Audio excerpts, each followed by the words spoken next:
E aí, pessoal, tudo bem com vocês? Faz mais ou menos aí um mês, né, que eu não gravo nada, né? Faz alguns dias também que eu não comento nada na comunidade do canal. Eu acho que os temas aí meio que andaram esfriando no YouTube brasileiro. Mas vamos aqui dar continuidade, né, ao nosso curso aqui nosso curso introdutório aqui de escola austríaca. Eu posso até demorar, assim, um mês para poder gravar outro episódio, né, outra aula, quer dizer. Mas, assim, é uma coisa que eu vou, basicamente, aqui tentar me comprometer com vocês, né? E tentar aí seguir até o final desse curso, né? Essa aula aqui, ela demorou um pouquinho mais, porque, apesar de eu, há um mês atrás, eu poder falar, né, sobre método Strike, né? Sobre essa questão da disputa dos métodos aqui, né? Apesar de eu poder falar sobre esse tema, né? Que é o tema que assim, eu queria focar nesse tema, por quê? Porque ele é um tema central aqui, para você entender todas as discussões que vão se seguir depois, né? Porque é o tema do método, da questão da metodologia da escola austríaca aqui, né? Que é um tema que não vai acabar aqui, obviamente, né? Depois vamos entrar com praxeologia depois, e outros assuntos correlacionados, mas assim, é um tema que me interessa muito, né? Essa questão, essa relação entre teoria e história, né? Que é um tema que interessava muito ao Mises também, inclusive, né? E nós vamos falar aqui sobre esse tema, porque eu senti que precisava eu tentar ser um pouquinho mais, assim, ter um pouquinho mais de cuidado para falar sobre esse tema, vou tentar aprofundar um pouquinho mais. Até porque, assim, o livro do Steve Hoffice, que é base das nossas aulas aí, ele nem usa tanto, assim, ele nem desenvolve tanto, assim, esse tema, né? Ele comenta sobre esse tema, se eu não me engano, por algumas páginas só, né? Tipo 3 páginas, uma coisa assim. Então, no próprio livro, nosso livro aqui de referência, esse não é o tema principal, né? Mas eu acho interessante focar nesse tema agora, que é para nós entendermos aqui uma diferença metodológica que poucas pessoas aí, especialmente no YouTube brasileiro, né? Especialmente entre marxistas aí, nacionalistas, enfim, o pessoal tem uma dificuldade muito grande de entender o outro lado, né? Ou seja, de entender qual é de fato o argumento austríaco, né? E muitas pessoas até pensam que esse argumento ele é exclusivamente austríaco. Na verdade, e outras pessoas até pensam, na verdade, né, que os austríacos eles estão do lado errado da história, assim, no seguinte sentido, né? Os austríacos estariam do lado errado em relação às metodologias que se desenvolveram, né, durante a história da ciência aí, inclusive com relação a metodologias aí da ciência experimental, né? Só que isso está equivocado em tantos níveis, pessoal, que, na verdade, os austríacos eles estão mais alinhados aos critérios de demarcação, tanto o critério dominante aí, né, na ciência econômica, óbvio que não são os mesmos critérios, mas assim, em termos de distanciamento, o lado historicista aí, né, o lado que também é o lado seguido pelo marxismo, ele está muito distante daquilo que é predominante na ciência econômica atual, está muito distante daquilo que é predominante, né, em termos de metodologia, né, de critérios para metodologia, daquilo que é dominante nas ciências naturais, inclusive, né, os austríacos estão mais próximos, inclusive, assim, as pessoas até pensam que, pelo fato das ciências naturais elas terem um aspecto experimental, né, que as ciências naturais, na verdade, seria você partir da experiência para depois você concluir alguma coisa, né? Basicamente, essa compreensão que a maioria das pessoas aí na internet, em debates aí, em podcasts, né? Que a maioria das pessoas pensam que seja o processo realmente científico, né? Essa compreensão empobrecida do que seja realmente o processo científico. E eles até acreditam que esse seja o procedimento predominantemente adotado nas ciências naturais, o que não corresponde de fato à realidade, né? Não corresponde de fato aos métodos que são adotados, né? Porque não é só porque o método ele tem esse aspecto do experimental que que esse aspecto experimental ele seja na verdade o ponto de partida, né? Na verdade, em toda a ciência no dia de hoje, né, tanto nas ciências naturais como nas ciências humanas, né, existe claro a diferenciação, né, a questão do dualismo metodológico, né, você estudar de formas diferentes, né, seres humanos e objetos inanimados, né, existe uma diferença muito clara, né, entre você estudar as duas coisas aí. Mas assim, em termos de metodologia geral, os austríacos eles estão bem alinhados, né, com todo o resto que se desenvolveu na história da ciência aí, enquanto que Aqueles que se opõem aos austríacos, né, nessa questão específica aqui, né, não me refiro assim àquele que se opõe na questão da teoria econômica, né, por exemplo, não me refiro exatamente aos neoclássicos, nem aos keynesianos, mas me refiro aqui ao pessoal que adota o nacionalismo, né, ou que aqueles que aderiram ao antigo institucionalismo, né, porque o neo-institucionalismo também já está mais alinhado, né, um pouco mais alinhado aos métodos dedutivos, né, e não tanto ao método indutivo, né. O indutivo seria esse, né, essa ideia de você partir da experiência para você fazer generalizações a partir dela, né. Mas o método indutivo, né, esse conflito entre método dedutivo e indutivo, né, o método dedutivo ele ganhou aí, né, o método de Karl Popper, por exemplo, né, que é o método predominante aqui tanto nas hard sciences, né, nas ciências sociais, Karl Popper ele não é assim, ele não é obrigatório, até porque Karl Popper também ele não é só falseabilidade, né. Nós entendemos que falseabilidade em Karl Popper, né, inclusive muitas pessoas muitas vezes tentam utilizar, né, o Popper contra Mises nessa questão do a priorismo, né. Só que as pessoas não sabem, né, que o Popper ele adotou aí pelo menos como regra metodológica, né, ou seja, como uma questão mais heurística ali, né, para você facilitar a investigação científica, ele adotou o princípio da racionalidade do agente, né, ou seja, partindo, né, de um conjunto de deduções que eles mais ou menos se assemelham ali ao que o Mises também assim propôs, né. Assim, em termos de ação humana, né, que o Popper ele também vai pressupor a racionalidade do ser humano e existe uma quantidade de fichas de deduções lá, né, que ele, a qual ele aderiu, né. A estrutura mais predominante hoje na ciência econômica, né, como um todo, né, óbvio que nem todo mundo segue, né, mas assim, aquilo que é predominante, aquilo que é majoritário, né, é o método nomológico hipotético dedutivo, que assim, tem uma grande parte de contribuições do Karl Popper, né. Então, assim, o próprio Popper ele já estava adotando, né, assim, essa questão da racionalidade, né, o ser humano ser racional, né, a questão da ação humana, né, é algo que preocupou não só o Mises, pessoal, né, é algo que já vinha antes do Mises ser chamado de algo que já existia em larga medida na economia, né, nós já falamos disso em outros vídeos, mesmo aqueles, né, vale ressaltar aqui, né, mesmo aqueles que até têm um bom grau aí de estudo, né, inclusive um bom grau de estudo em filosofia, assim, eu diria, por exemplo, o Murilo Rezende, né, ele comete erros metodológicos, né, ele cometeu um erro metodológico, inclusive ali no debate com o Cogos, né, quando ele citou David Graeber e a questão lá do mito dos campos, né, que é uma questão um pouquinho mais complexa, não queria abordar aqui em detalhes, mas assim, Murilo Rezende ele não é uma pessoa qualquer, ele é uma pessoa estudada, né, assim, inclusive Murilo Rezende, as influências filosóficas dele, né, ele tinha tudo para seguir, para ser um seguidor da escola austríaca, né, mas aí ele meio que enveredou para outro lado, que na verdade não tem muito a ver, né, inclusive o David Graeber é um anarquista, né, assim, ele foi inventado usar o David Graeber contra o Menger, mas assim, esse é um uso, né, pelo menos do ponto de vista dele, que é um tomista aí, né, assim, ele se diz seguidor do tomismo e tal, né, é meio complicado, né? Até porque o Murilo Rezende não necessariamente ele aderiu a uma posição anticapitalista, né?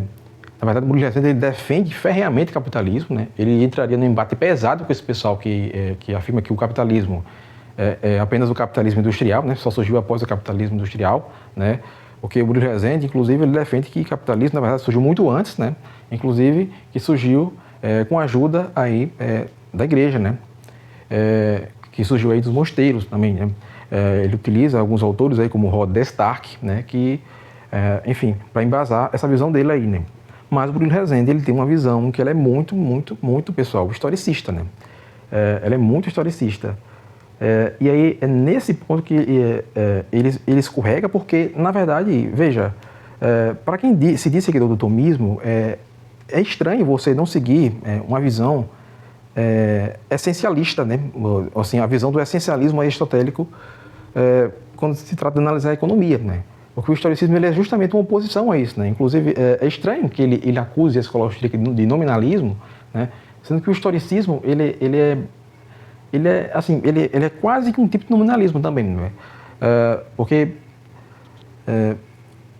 ou pelo menos assim, na concepção usual em que se descreve o nominalismo, né? Porque o historicismo, ele é basicamente uma espécie de negação do aspecto universal, né? Você entra quase que numa negação do aspecto do universal.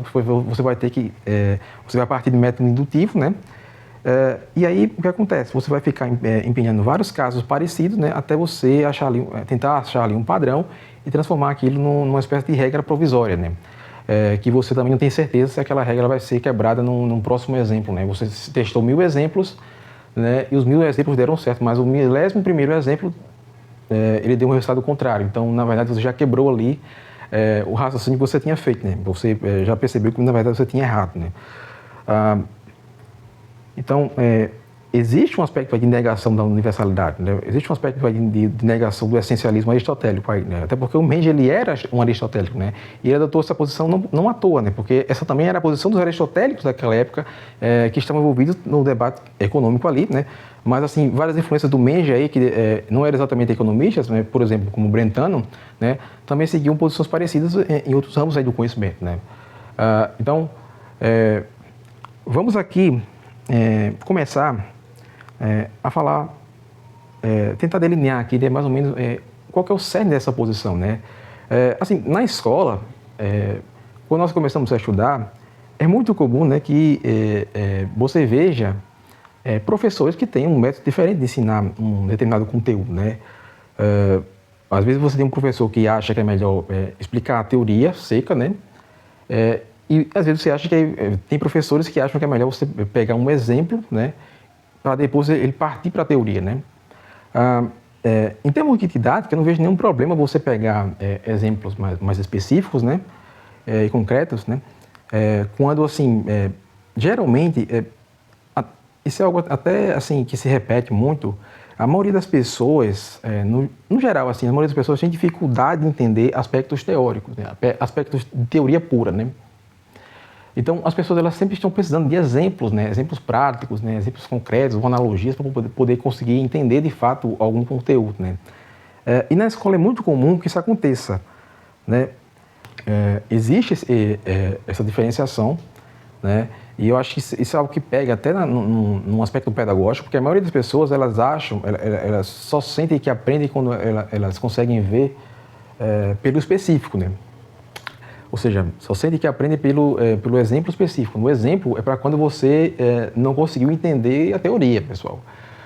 Assim, você ter o exemplo, não adianta você se encher de exemplo se você não entendeu o aspecto teórico ainda, né? Não adianta você se encher, assim, o exemplo é para quando você tentou entender a teoria, você ainda não entendeu, você vai ver o exemplo, né? E aí você consegue, você tem aquele lapso, né, que você consegue entender de fato o que é que está sendo dito ali na regra geral, né? Ou, assim, regra geral que pode ser o quê? Uma lei da física, né? Uma lei da economia, enfim. Quando você está estudando direito, né? Às vezes tem literalmente, né? A lei, as leis jurídicas aí, né? Regras que se aplicam, né? A vários casos, né? Particulares. O que eu vejo no geral, isso é uma coisa que até foi tema ali do debate, né? Entre Gustavo Machado e o Daniel Meurin, né? Que é essa questão, houve um ponto ali no debate que foi o seguinte, né? O Gustavo Machado ele estava insistindo, né, que aquilo que é específico tem maior potencial explicativo, né? E Meurin estava tentando explicar que, na verdade, é o geral que tem o maior potencial explicativo, né? E isso é uma coisa que é difícil da maioria da galera entender aí, né? Porque isso já é uma falha educacional, por isso que as pessoas têm dificuldade de tirar notas boas, né? Na escola, de conseguir aprender rápido alguma coisa, né? Porque se você foca muito nesses aspectos específicos, você tem dificuldade de entender qual é o motivo por trás daqueles aspectos, qual é o fundamento, na verdade, né? Ao passo que, se você também foca muito na teoria, mas você não procura entender como é que se faz a dedução, né, dessas regras gerais para você conseguir aplicar em casos específicos, né? E dedução é algo que, inclusive, isso é amplamente feito aí pelos austríacos, né? O aspecto dedutivo. Mas se você não entende direito, né, como é que se faz a dedução, uma fórmula geral para uma fórmula mais específica para um caso que você precisa, fica muito difícil você trabalhar questões em vários ramos aí do saber que você precise para provas aí de vestibular, de concurso, enfim, né? Então imagine isso para questões assim de conhecimento humano mesmo, né? Não é para você passar numa prova, né?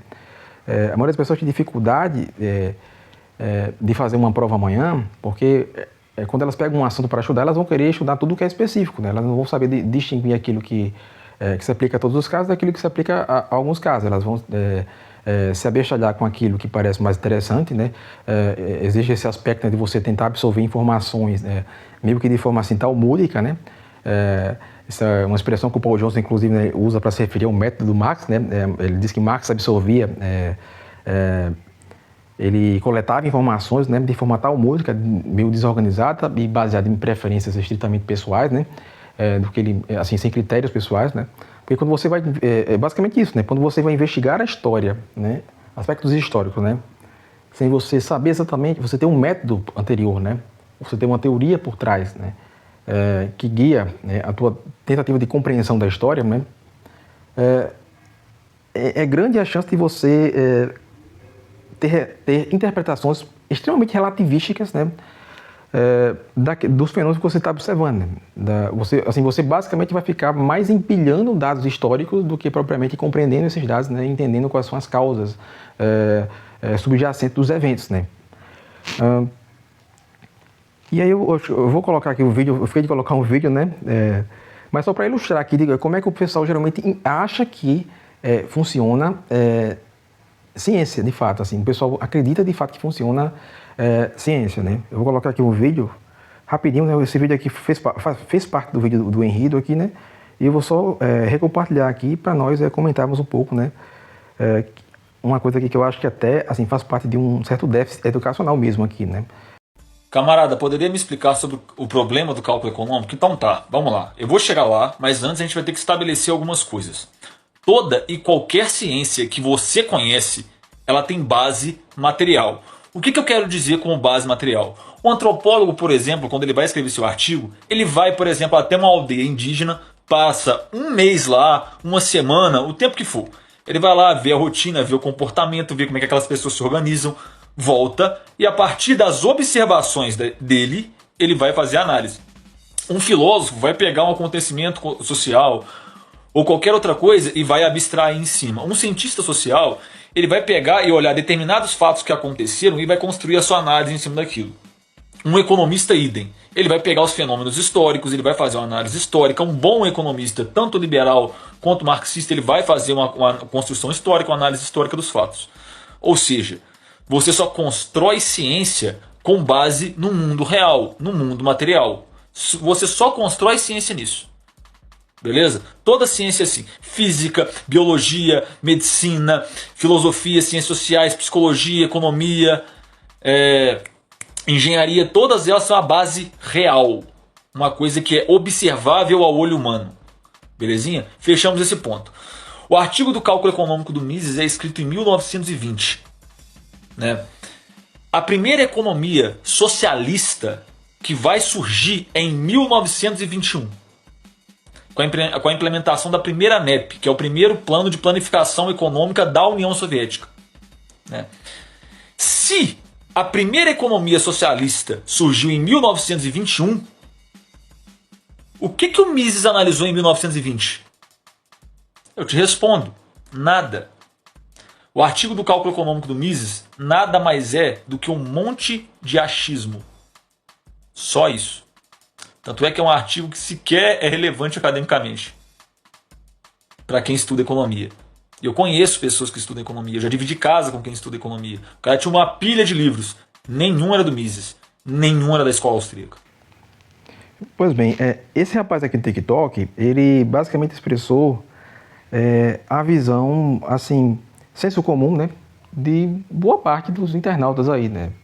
Já começa por ele achar que, assim, ele já fala assim, ele já lança assim, toda a ciência que existe, né, toda a ciência que existe nos dias de hoje, ela começa pela base material, né. Em outro momento ele fala que tem base material, algo assim, né. Primeiro que base material, pessoal, até a escola austríaca tem, assim, ter uma base material. A questão por onde você começa, né? E qual o método você utiliza? O método dedutivo ou o método indutivo, né? Porque se você começa partindo, né, do aspecto experimental, né, sem você ter uma teoria pré-existente, né, então você está partindo do método indutivo, né? E o método indutivo, como nós explicamos aqui, né, na história da ciência, houve uma predominância maior, mas tanto nas ciências naturais, assim, até nas ciências experimentais, pessoal, a predominância maior foi do método dedutivo, né? Você parte, né? O método de Karl Popper, qual que é o nome dele, né? Ele é chamado de método hipotético dedutivo, né? Você vai partir ali primeiramente de uma hipótese, né? Você não vai partir exatamente do material para você depois ficar fazendo generalizações. Você não vai partir da indução, né? Você vai utilizar uma dedução, né? Inclusive, esse rapaz aí, ele acha até que... assim, tanto ele não consegue, ele não sabe como distinguir o que é que o Mises pensou. Por exemplo, quando ele escreveu o Ação Humana, né? E como ele montou o raciocínio quando ele falou sobre a questão do cálculo econômico, né? Porque existem historiadores aí, né, da ciência, por exemplo, Mark Blaug, que ele era um crítico do Mises nessa questão do apriorismo, né, e mesmo assim ele concordou, ele chegou à conclusão que Mises e Hayek estavam certos, né, sobre essa questão do cálculo econômico, né, porque a questão do cálculo econômico não tinha necessariamente a ver, pelo menos inicialmente ali, com a praxeologia, né. O Mises ele fez um argumento dedutivo, só que veja só, ele partia as premissas desse argumento, né, partiam de fenômenos que eram observados no mundo real também, né, como, por exemplo, a propriedade privada, né. Assim, o argumento do Mises sobre o cálculo econômico, ele não exige, né, ali inicialmente, o apriorismo da praxeologia, né. É claro que posteriormente o Mises ele vai acoplar, né, para dar um fundamento, né, um fundamento mais sólido ainda ao argumento, né, vai acoplar isso também ao apriorismo, né? Assim, ou seja, ele vai tentar fazer uma união, né, entre o que se deduziu da praxeologia, né, até chegarmos à questão do cálculo econômico, né? Mas assim, uma Ação Humana, ele foi escrito muito depois do escrito do Mises sobre o cálculo econômico, né? Naquela época, Mises ainda nem, assim, Mises ainda não tinha nem escrito a Ação Humana, né? Basicamente assim, uns 20 anos depois que Mises escreveu isso aí, né? O fato de ter surgido ali uma economia socialista, né, um ano depois que o Mises escreveu aquilo, primeiro que isso não significa que essa economia, assim, primeiro o fato de surgir uma economia não significa que ela vai prosperar, né, não significa também que ela tem, de fato, todas as características de socialismo que o Mises defendeu no seu argumento, né, porque uma coisa que é muito estranha nesse pessoal, eles acham que eles conseguem refutar um argumento lógico atacando a conclusão do argumento, e não as premissas, né? Porque se você não refutou as premissas do Mises, a conclusão do argumento ainda segue, né? Porque, assim, vários desses argumentos, né, tentativas, né, de propostas ou refutações, por exemplo, a de Quixote, né? Ele tenta propor ali um modelo de socialismo, né? Socialismo de... assim, tanto... essa foi uma questão tão complicada, né, na história da economia, na verdade. Eu não queria me alongar aqui sobre a questão do cálculo econômico, porque isso vai ser tema para uma outra aula, né?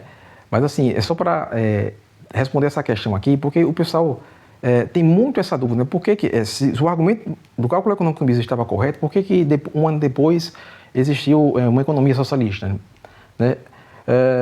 Isso não é uma coisa tão simples assim, como o pessoal pensa. E, na verdade, houveram várias tentativas aí, né, de você criar modelos de socialismo, né, socialismo de mercado, né, que não foi só um modelo, o modelo de Quixote, né, que eu estava mencionando aqui, ele é uma tentativa de superar esse problema do cálculo econômico, só que ele falha nessa questão, né, que ele, na verdade, ele tenta... ele estabelece ali um modelo que, na verdade, é híbrido, né, de socialismo, né, um modelo que tem características de mercado, né, todos os modelos de socialismo de mercado, né, eles tentam incorporar a questão da função empresarial, né, que nós já abordamos também, falamos um pouquinho dela, né, também nas aulas passadas. Mas é isso, assim, as características do socialismo que o Quixote, por exemplo, está propondo, elas não são as mesmas características do socialismo que o Mises está tentando refutar ali, né? Do tipo de socialismo que o Mises está tentando refutar ali, né? Então já começa daí, né? Mas o maior problema aqui é você não tentar atacar as premissas, né?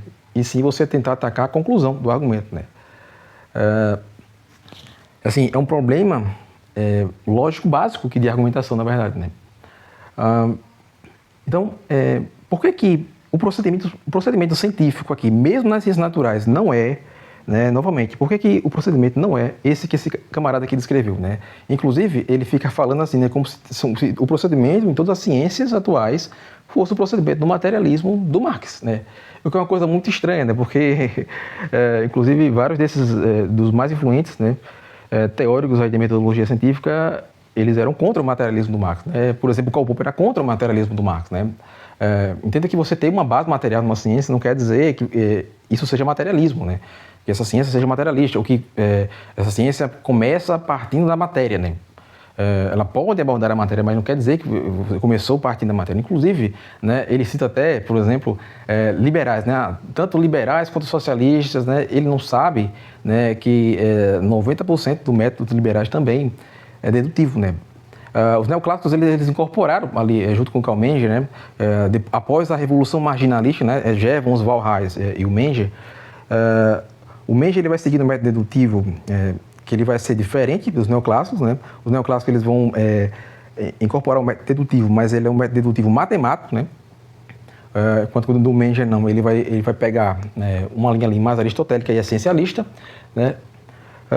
Mas é isso, pessoal. Assim, boa parte dos liberais, na verdade, assim, o oposto que o cara está falando aqui, né? Boa parte dos liberais vão incorporar, na verdade, o método dedutivo, né? E mesmo que haja o aspecto da observação, da experimentação, da tentativa de você estabelecer previsões, né? Existem muitos problemas aí metodológicos, né? Inclusive, é por isso que se estabeleceu o dualismo metodológico, a diferença de você estudar um ser humano, você estudar uma pedra, né? O ser humano você não consegue prever exatamente o que ele vai fazer, mas esse aspecto histórico, né? O Popper, inclusive, ele era totalmente contra essa ideia de você tentar prever fenômenos históricos, né? Tentar criar leis históricas aí, né? E, assim, vamos aqui a só tentar voltar mais um pouquinho, né, para o início desse debate, para nós entendermos de fato, né, por que Karl Menger, de fato, ele saiu meio que vitorioso dessa discussão aqui, né. Os protagonistas, nós sabemos que assim, os dois grandes nomes aqui dessa aula aqui vão ser o Gustav von Schimoller, né, que é o alemão, né, e o Karl Menger, que é o austríaco, né.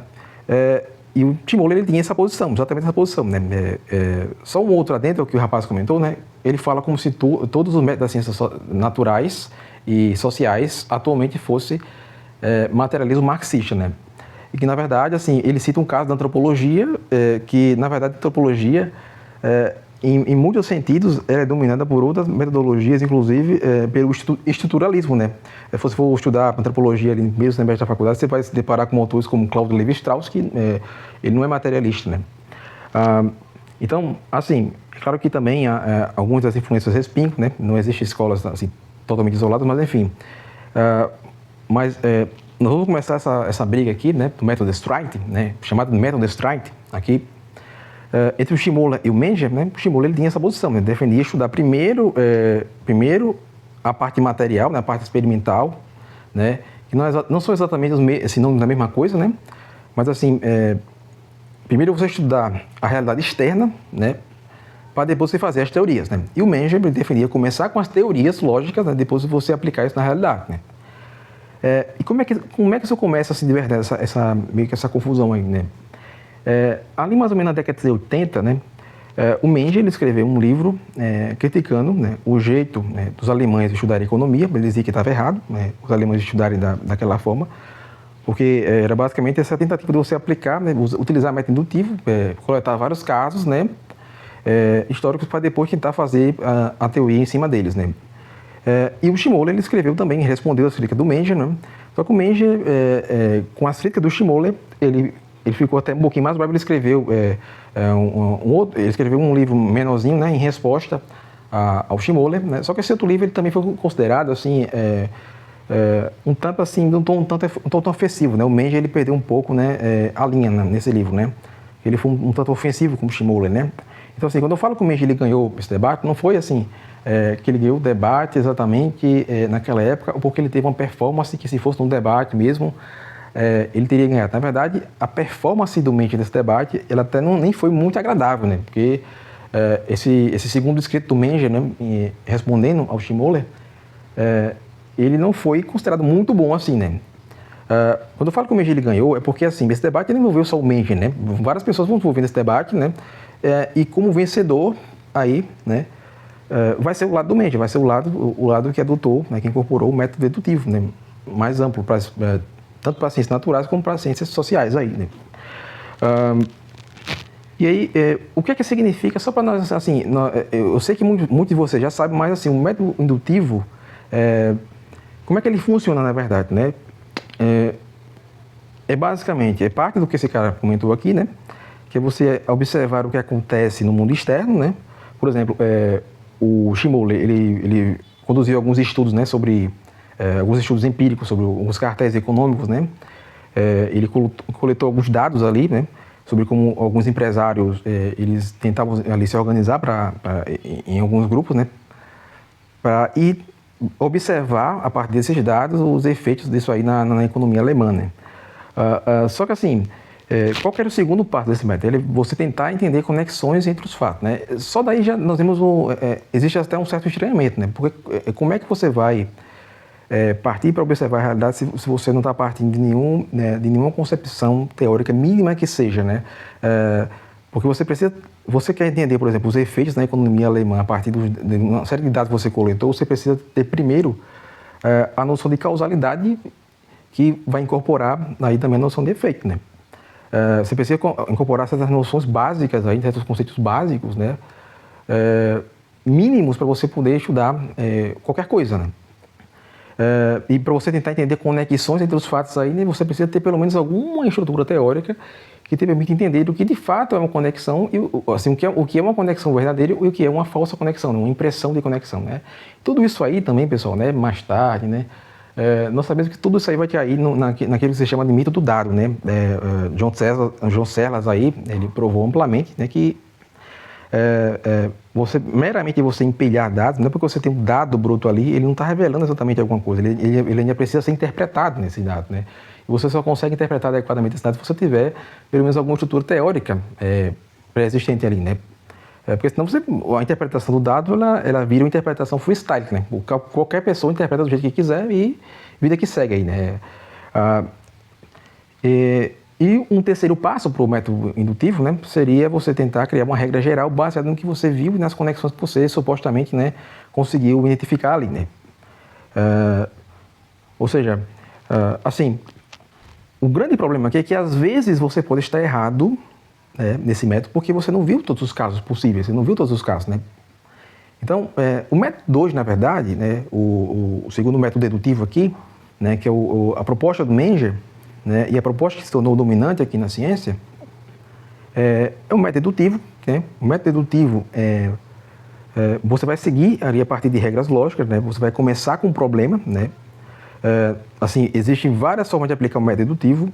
O Karl Popper ele utiliza uma espécie de modus tollens, né? Você vai fazer uma estrutura mais ou menos assim, né? Isso é bastante conhecido na lógica, né? Se x, então y, né? Não y, né? Então não x, né? Assim, vou até tentar ver se eu coloco isso aí graficamente para vocês, mas vocês entenderem mais ou menos como é que funciona o modus tollens, né? Porque, na verdade, o modus tollens também é uma estrutura que o Mises repete, né? Para provar o axioma central da praxeologia, né? A ação humana. Porque, assim, a questão da contradição performática ela é basicamente um modus tollens também, né? Se o homem age, você poderia estabelecer o seguinte, né? Se o homem age, né? Uma estrutura da seguinte forma. Se o homem age, então ele é capaz de argumentar, né? Se fosse a moda do Popper, né? Você estabeleceria o contrário, né? Se o homem não age deliberadamente, né? Ele não é capaz de fazer qualquer tipo de deliberação, né? Aí você poderia, né, na premissa 2, né, colocar o seguinte: mas eu estou deliberando agora, nesse exato momento, né? Então, é lógico concluir que o homem age, na verdade, né? Ou seja, o que é colocado como condicional ali, né? Se o homem não age, ele não é capaz de deliberar, está falso, né? Assim, basicamente, né? O Mises, ele utiliza, assim, o axioma da soma do Mises, embora ele não seja falseável empiricamente, ele é testável, né? O Popper, ele exige também o aspecto da testabilidade, né? Ou seja, a testabilidade lógica, que eu quero dizer, né? Porque existem proposições que você também não consegue nem testar logicamente também, né? Então, assim, o Popper, ele exigia que, pelo menos, você tivesse o aspecto da testabilidade lógica também, né? Então, perceba que o Popper, ele está partindo de método dedutivo, né? Ele está partindo de uma dedução e não de uma indução para concluir qual vai ser o método que vai ser melhor de ser usado nas ciências naturais, né? E é claro que para as ciências sociais ele vai adotar uma série de outras coisas aí diferentes, né? Se você tiver acesso, né, ao conjunto de deduções que o Popper faz, né? Você vai, com relação à ação humana, vocês vão basicamente ver que é muito parecido com a praxeologia do Mises. Claro que a pretensão do Popper não era a mesma do Mises, né? Ele tinha um foco diferente ali, né? Mas ele parte das noções de uma racionalidade do agente, né? Algumas deduções do Popper, por exemplo, são muito parecidas com as do Mises, né? Se um agente ele prefere A a B, né, e prefere B a C, né, então ele prefere, logo ele prefere A a C, né? Existem deduções do Popper que são nessa linha aí também, né? Então, basicamente, pessoal, né, esse método dedutivo aí, né, basicamente você vai começar ali com um problema, né? No caso do Menger aqui, né, que o Menger ele aplica o método dedutivo, mas de uma forma um tanto diferente do Popper, né? Existem várias formas de você aplicar o método dedutivo, né? Mas assim, o Menger, ele, por exemplo, eles perguntavam, né, por que a água é essencial para a vida, ela vale menos que diamantes, né? Que é o famoso paradoxo da água e do diamante, né? E aí você vai criar ali uma explicação, né, para isso aí, né? Menger vai desenvolver logicamente ali a teoria da utilidade marginal, né? A ideia de que as primeiras unidades de água, né, elas satisfazem algumas necessidades que são mais vitais aqui, e que cada nova unidade ela satisfaz necessidades que são menos urgentes aí, né? Enquanto que na verdade os diamantes eles têm mais escassez, né? Então, a partir disso aí, o terceiro passo seria você desenvolver as implicações lógicas disso aí, né? Então o Menger ele vai aplicar uma lógica dessa aí para explicar, né, como o dinheiro se desenvolveu, né? As pessoas elas perceberam, né, que era mais eficiente trocar os seus bens por algo que era mais amplamente aí aceito, né? Como gado, metais, sei lá. E depois vão usar isso aí para comprar, né, o que queriam, né? Evitando, né, essa questão das múltiplas trocas diretas, né? Então, você tem, né, só recapitulando, você começa com um problema, né? Você cria uma explicação lógica para esse problema, né? E você vai desenvolver as implicações lógicas disso aí, né? Então, e a partir disso você vai derivar conclusões universais, né? Então, o Menger, ele demonstrou ali, né, logicamente, que o valor do trabalho, ele deriva do valor dos bens que se produzem, não o contrário, né? Na verdade, assim, que o valor, ele não deriva exatamente do trabalho, mas deriva do valor dos bens que se produzem, né? Então, assim, basicamente você consegue explicar, né, por que muitas situações na economia, inclusive resolver, né, o paradoxo aí da água e do diamante, né? Então, basicamente é isso. Primeiro você usa a lógica, você cria uma teoria universal, né? E depois você vê as suas implicações disso aí na realidade. Então, e lógico que assim, o Menger ele já tem uma distinção aqui com relação ao Mises, porque o Menger ele não tinha muito essa questão do apriorismo extremo do Mises, né? Que já é assim, esse é um aspecto que muitos vão achar que isso é algo realmente criticável no Mises, outros vão divergir disso aí, né? Até hoje rola um pouco essa divergência, mas assim, o fato é que a ideia de que se parte primeiro da teoria, né? E se você faz uma dedução para depois você partir para o caso específico da realidade, né? Essa é a ideia que venceu, né? E essa é uma ideia presente tanto no Menger quanto no Mises, né? Com algumas distinções aí, né? Assim, e quando eu digo que venceu, venceu não numa concepção infantil de vitória, né? Mas assim, é óbvio que existem aspectos do historicismo que não foram completamente abandonados, né? Existem escolas de economia aí que elas pendiam mais para o lado do historicismo, né? Como, assim, além do marxismo, os institucionalistas, né, antigos, né, os clássicos, né? Mas assim, o neo-institucionalismo aí, ele já parte de uma concepção mais dedutiva, né? Ele ainda usa indução, mas como uma forma maior de controle, na verdade, né? E não tanto na parte da teorização, né? Mas existem aspectos de historicismo em certas escolas de economia que são mais pronunciados aí, né? Mas assim, você ter um historicismo mais puro, como surgiu ali com o Schmoller, não é algo que existe tão profundamente no dia de hoje, especialmente na área de economia, que é dominada por neoclássicos aí, né? E afins, né? Keynesianos e afins, né? Então é isso, né? Porque, veja só, pelo menos nas ciências naturais, pessoal, nós entendemos que o que é que o Popper estava fazendo, na verdade, né? Inclusive, as pessoas até confundem muitas vezes, quando você fala assim, falseabilidade, né? As pessoas acham que a falseabilidade é meramente você verificar, né? Na realidade, eu vou verificar se funciona na realidade. Na verdade, você meramente verificar na realidade, isso, assim, o verificacionismo, ele não significa que você tenha ali falseabilidade, né? Até, por exemplo, a psicanálise de Freud, você tem um aspecto da verificação empírica, né? Mas ali você não tem falseabilidade. O Freud critica a psicanálise nesses tempos, né? Essa questão da psicanálise não ser falseável. Não é assim, não é meramente porque você tem um aspecto empírico que ele é falseável, né? Não é meramente porque você pode verificar, tentar verificar na realidade, né, que aquilo é falseável, né? Porque qual que foi assim a dedução do Popper aqui, né? Qual que foi o raciocínio do Popper, né? É que por mais que você fique empilhando, né, vários casos ali empíricos, né, nós nunca podemos provar que algo é 100% verdade, né? É aquele exemplo do cisne, por exemplo, né? Que é um exemplo assim, bastante conhecido para quem estuda Karl Popper aí. Você pode ver 1000 cisnes brancos aí, né? E você pode, através dessa observação, concluir que então todo cisne é branco, né? Só que, veja, pode ser que apareça, né? Se aparecer um cisne negro, né? Você verificou, né? Em outro continente aí, um cisne negro, né? Com a mesma característica de cisne, mesmo aspecto, genótipo, tudo, né? Igual. Mas você encontrou o cisne negro ali, então você já não pode concluir que todo cisne é branco, né? Então, você já descobre que o que você tinha concluído anteriormente já estava errado, né? Então, assim, perceba que o grande problema do método indutivo é que muitas vezes você nem sabe quantos casos vai ser necessário você observar, né? Para você conseguir concluir alguma coisa realmente de fato ali, né? Para você, de fato, bater o martelo e chegar a alguma conclusão, né? Porque você não sabe qual a totalidade dos casos, né? Você não sabe se o que você está observando corresponde a apenas 1% dos casos ou se corresponde a 99%, né? Por mais que o número ele pareça alto, né? Eu observei 1000 casos, né? 1 milhão de casos, você não sabe se esse 1 milhão é 1 milhão dentro de 1 quintilhão, por exemplo, né? Você não sabe disso aí, né? Então, o que acontece aqui? O que acontece é que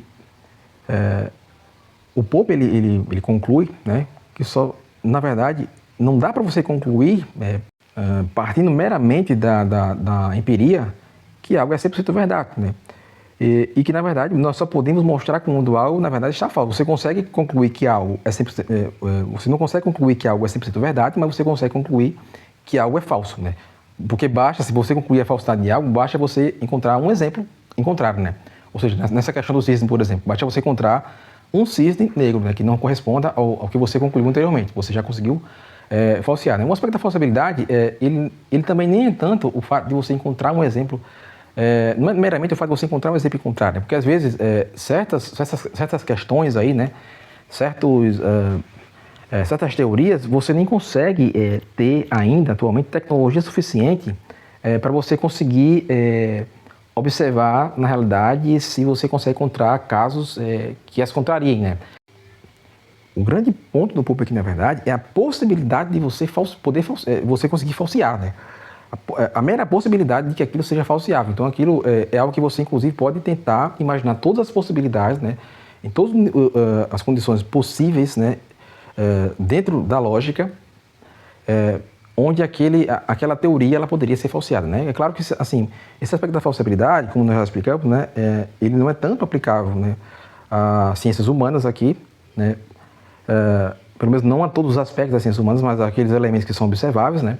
E que você pode também fazer uma observação controlada, ok? Controlada, né? Porque isso também é algo que muitas pessoas confundem, né? Algo que muitas pessoas confundem, inclusive, é esse aspecto, né? Da observação controlada, né? As pessoas pensam que o mero fato de você observar algo na realidade sem critério nenhum, que isso, na verdade, já corresponde a uma aplicação do método experimental, né? Na verdade, não, né? Você tem que... como é que funciona o método experimental nas ciências atuais, né? Um experimento ele só é considerado um experimento científico, de fato, quando ele é um experimento controlado, né? Só daí você já elimina os experimentos, qualquer questão histórica aí, né? Qualquer argumento de tipo histórico que tente refutar uma teoria mais lógica, porque acontece, né? A história ela não é um experimento controlado, mas a história está acontecendo agora, nesse exato momento. Não é um experimento meramente controlado, né? Como um experimento, você, por exemplo, você poderia calcular, né, fazer alguns experimentos, né, para calcular a trajetória balística de um projétil, por exemplo, né? Para isso você teria que montar um experimento, né, com todas as condições controladas, né? Todas as condições controladas. Por exemplo, se você citar um caso específico, histórico, isso não é um experimento controlado, né? Isso não é experiência refutando uma teoria, né? Porque isso não é um experimento controlado, né? Isso não corresponde ao que é aplicado nas ciências naturais, né? Todo experimento nas ciências naturais são experimentos controlados. Experimentos, ele só é considerado científico, você pode controlar, né? E esse é um dos motivos, né, do dualismo metodológico, né? De você haver essa separação entre hard science, né, e low science, né? Ciências humanas, as ciências sociais aí, elas não funcionam da mesma forma, né, que ciências naturais, né? E aí o que acontece, né? Só um pouco aqui, tratando aqui um pouquinho do contexto histórico aqui, né, da escola histórica alemã, né, que é a parte do Schmoller, né, o grupo do Schmoller, que na verdade o que acontece, né, lá na Alemanha, aqui do século XIX, né, você tinha um país ali que ainda estava tentando, né, uma unificação, né, ali na década de 1870, né, 1870 ali, né, que é basicamente, né, próximo à Revolução Marginalista, né, de Menger, Jevons e Walras, né. Ali na Alemanha tínhamos um governante, o chamado Bismarck, né. O Bismarck ele conseguiu fazer essa unificação, né. E aí lá para 1873 teve uma crise econômica, né. A Revolução Industrial também chegou na Alemanha, né. Primeiro tinha chegado na Inglaterra, depois chegou na Alemanha, né. E na Alemanha existia uma crença, né? Os historiadores alemães eles estavam tentando desenvolver a economia de uma outra forma, né? Economia, inclusive eles tinham uma concepção, né? Você tinha a ideia do coletivismo metodológico, né? Da ideia de você enxergar a economia, né? Num aspecto mais macro, né? Com um aspecto mais organicista, inclusive, né? Você enxergar a economia como um organismo vivo, né? Um organismo que cresce, que muda, assim, e que até nem é tanto, assim, errado você tentar enxergar a economia num aspecto evolutivo, porque o Hayek ele faz isso, né, mas sem abandonar o individualismo metodológico, né. O problema é que aqui eles estão adotando o coletivismo metodológico, né. E eles estão adotando uma crença, né, de que cada país, né, que cada época vai ter ali as suas próprias regras econômicas, né.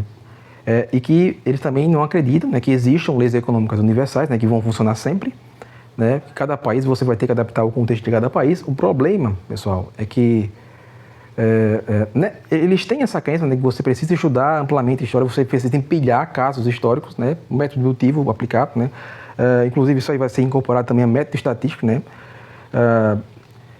você juntar vários casos específicos para poder entender alguma coisa, né, mas só que você sempre vai entender alguma coisa em função do que acontece segundo basicamente o mecanismo de funcionamento de cada país, que na verdade nós sabemos que é óbvio que assim, cada país tem suas peculiaridades, né, mas as leis de economia elas são invariantes aí entre os países. O que acontece é o seguinte, né, você tem que usar as leis de economia, né, e considerar, óbvio, os aspectos particulares, mas aplicar a esses aspectos particulares adaptações que não entrem em contradição com as leis universais da economia, né. Essa é a compreensão que se tem nos dias de hoje, né. Então é óbvio que você não pode pegar uma política que ela deu muito certo no Reino Unido, né, e aplicar no Brasil assim, na tora, sem considerar as peculiaridades, né? Porém, quando você vai fazer certas adaptações, você tem que considerar, né, quais são as leis econômicas subjacentes, né, a esses processos aí, né? Essa lei ela não pode variar, você não pode aplicar uma lei econômica na Inglaterra e depois aplicar uma lei econômica oposta no Brasil, né? Você pode aplicar essa lei de diferentes formas, né, com políticas diferentes, né, considerando certas peculiaridades de cada país, porém você tem que aplicar essa lei, essa mesma lei universal, né, porque a economia se trata disso, né, se trata de você achar leis que são invariantes aí, né, porque elas sempre vão dar certo, né, você vai ter aquela questão dos ceteris paribus, né, inclusive eu estava conversando isso ontem com o Henrique, né, no privado, né, que é uma outra questão que muitas pessoas não conseguem entender, é a questão do ceteris paribus, né, porque o objetivo da economia, na verdade, é esse, né? Você formular leis com base em condições específicas, né? Que funcionam em condições específicas, né? Ausentes dessas condições específicas, né? Ou seja, se você não tiver essas constantes, né? Então, é meio que óbvio que aquela lei não vai funcionar se aquelas condições, né, não estiverem presentes, né? Então, o Schmoller, pessoal, é o seguinte, né? Algumas influências aqui do Schmoller, assim, naquela época, tinha um economista ali nacionalista chamado Friedrich List, né?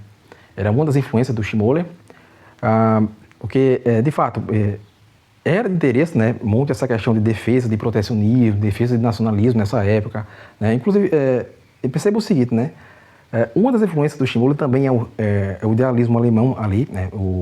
Especialmente, né, o Hegel, né, o hegelianismo, que também eram as influências aí do Friedrich List, né? Por isso que o pessoal muitas vezes não entende, de fato, quando eles acusam, né, a escola austríaca de idealismo, eles não sabem, inclusive eu já vi nacionalistas falando isso, mas eles não sabem que os autores nacionalistas, né, em grande parte, eles receberam uma grande influência, né, do idealismo alemão, né?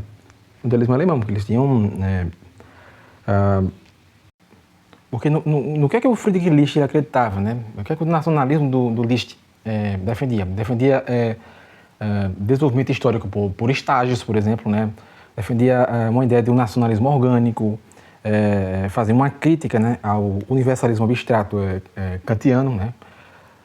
Ou seja, não é porque, assim, porque no senso comum as pessoas acreditam que o idealismo, né, ele envolve necessariamente essa ideia, né, do abstratismo, né? Esse aspecto do abstratismo. Na verdade, assim, tanto o Friedrich List, né, como o Schmoller, eles adotavam essa ideia de unidade orgânica, né? Essa ideia de, sei lá, existia essa oposição, né, o método histórico versus a questão da dedução, né, o método dedutivo, né? E, assim, o que acontece? O idealismo, ele não é per se, né, equivalente ao conceito de abstração, né? O idealismo alemão, e na verdade, ele é uma tese metafísica, né? Que vai falar o quê? Que a realidade fundamental ela é mental, espiritual, né? Os pensamentos de uma mente divina ali, né? Que são imanentes na matéria, mas vai se contrapor, por exemplo, ao dualismo cartesiano, né? E vai fazer essa crítica aí ao abstrato, né? A rejeição desse formalismo kantiano que vai separar a forma do conteúdo, né? O universal do particular, né? Então você tem dois tipos de abstratos aí, né? Na verdade, né? Então você vai ter um abstrato, um tipo de abstração que ela é ruim, né? A abstração formal, que essa abstração ali, né, de Kant, né, na economia clássica, né, que você vai ter o que uma definição parcial ali, né, que vai isolar conceitos, né, em certos contextos, né. Só que assim, esse tipo de abstração ela é mais eficaz porque ela não nega de fato a realidade, né. Você apenas separa um aspecto da realidade para ser estudado, mas sem que aquele aspecto, né, ele necessariamente negue, assim, sem que aquele aspecto ele necessariamente negue outros aspectos da realidade que possam vir a emergir, né? Já a parte do abstratismo especulativo aqui do Hegel, né? O Hegel criticava o tipo de abstratismo do Kant, né? Você tinha essa ideia do movimento dialético, né? Que vai preservar certas particularidades aqui, né? Então você tem algumas dessas diferenças aí. Eu acho que isso aí, essas distinções, elas vão caber mais para um outro podcast, né? Ou aula que seja mais focado nessa parte filosófica mais pesada aqui, né? Mas é isso, pessoal, né? Enquanto você vê, né, a escola austríaca ser acusada de ser muito idealista, né, o pessoal não percebe que as influências filosóficas deles, na verdade, eles é que estão bebendo ali do idealismo, o idealismo alemão, né, de Hegel. Eles é que estão bebendo do idealismo, né. Eles não percebem isso, os historicistas, né. Ou melhor, os historicistas até sabiam disso, né? O Schmoller sabia disso, o Friedrich Nietzsche sabia disso. Eu estou falando aqui, me referindo ao pessoal na internet aí, né? O pessoal não percebe isso aí, né? E que, na verdade, né, o que é que o Mendes estava propondo ali, né? A teoria causal realista, né? Com base em Aristóteles. Teoria causal realista, né? Então não era... veja, é totalmente diferente de idealismo, né? Uma outra linha, né? Que o pessoal usa palavras como se as mesmas palavras do senso comum, como se elas significassem a mesma coisa quando você analisa no aspecto filosófico, né? E não é. A posição de Aristóteles, né, é chamada de realismo, né? A posição de Hegel, idealismo, né? Inclusive, né, essa ideia, a ideia de uma nação, né? Nação é um idealismo, né? Nacionalidade é um idealismo, né? Porque, na verdade, se você pega do ponto de vista do individualismo metodológico, nação nada mais é do que de vários indivíduos, né? Você não tem uma nação, né, perambulando por aí, né? Você tem um conceito, né, nação que é para representar ações agregadas de várias pessoas, né? Essa que é a realidade, né? E aí você fez uma abstração, né? Você, a partir disso aí, tirou uma abstração. Quando a gente fala abstração, né, eu quero até evitar utilizar a palavra abstração com uma conotação negativa, né? A abstração não necessariamente é negativa, né? Abstrações não necessariamente são negativas, né? Mas assim, o pessoal tem muita dificuldade, né? Uma outra dificuldade do pessoal é identificar o que é uma abstração, o que é abstrato, o que é concreto, né? Por exemplo, a ação humana, né? O axioma do mito, nós sabemos que tem a questão do apriorismo, mas assim, a ação humana é uma coisa que existe no mundo real, concreto, né? A ação humana é concreto, né? Por mais que você esteja tratando ali de um axioma a priori, não necessariamente significa que porque é a priori, né, porque nós estamos tratando aqui de apriorismo, que nós estamos lidando necessariamente com algo que fica vagando no ar. Né? Não, a ação humana você vê, você mesmo está agindo nesse momento. Né? Você mesmo, se você estiver acompanhado de outros seres humanos, você vai estar observando outros seres humanos também agindo. Né? Então, a própria ação humana em si, ela é empiricamente observável, inclusive. Né? Agora, o que o pessoal muitas vezes tem dificuldade, né, para entender é que até o próprio Mises sabendo, né, que a ação humana ela é empiricamente observável, que ele também poderia concluir, né, isso partindo até de um pensamento, né, sem tanta influência kantiana como ele tentou fazer, né, porque a ideia do Mises é o quê? É dar uma fundamentação mais robusta, né, porque assim, desde não só Descartes, né, assim, isso, é claro que isso aí existe desde a Grécia Antiga, assim, ali com Parmênides, né, mas existe sempre essa suspeita, essa desconfiança de que, será que o mundo dos sentidos, né, ele realmente está revelando ali a realidade, ou será que ele é só um conjunto de ilusões da mente, né?